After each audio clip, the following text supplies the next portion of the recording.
বল কি হয়েছে বল, মাথা খারাপ করে দিস। আরে বলিস না, কালকে মায়ের সাথে ঝগড়া করছিলাম, শুধু শুধু ওর রেগে গেছি। তো ঝগড়া করিস কেন বল? ফোন কর, ফোন করে ঝগড়া মিটিং। আমি কেন মিটাবো? দেখবি ওই ফোন করবে, ওই রাগ মিটাবে। জাস্ট তুই ওকে একটা কাজ করবি, প্লিজ করবি না প্লিজ। কি কাজ আবার? তুই শুধু তোর ফোন থেকে একটা কল কর প্লিজ। প্লিজ বই না, আমি এসব করতে পারবো না, না না না না, প্লিজ প্লিজ, এবারে লাস্ট, আর না প্লিজ, কর কর কর প্লিজ। কেন করিস বলতো এইসব?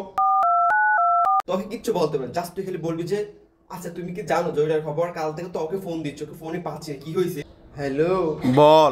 একটু হোল্ড দে শুনি। বলছি জরিনার কিছু হয়েছে রে? না, এইসব ব্যাপারে আমি জানি না, ওর সাথে কথা হয় না, ঠিক আছে? আমার ফোন ধরছে না তো, মনে হয় ভাবলাম শরীর টরীর খারাপ কিনা। তো আমাকে কেন ফোন করছিস? তুই ওকে ফোন দিয়ে জিজ্ঞাসা কর।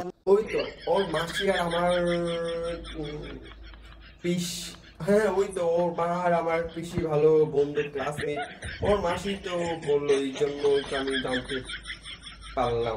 কি আমতা আমতা করো সেগুলো স্পষ্ট করে বলো, আমি শুনতে পাচ্ছি না। তুই একটু ফোন করে দেখ না। ওকে, আমি দেখতেছি। হাসছিস? দেখ, বলতে না বলতে এখনই ফোন দিয়ে দিবি। হ্যালো, হ্যাঁ, তুমি ওর ফোন ধরছো না কেন? ফোন দিচ্ছ।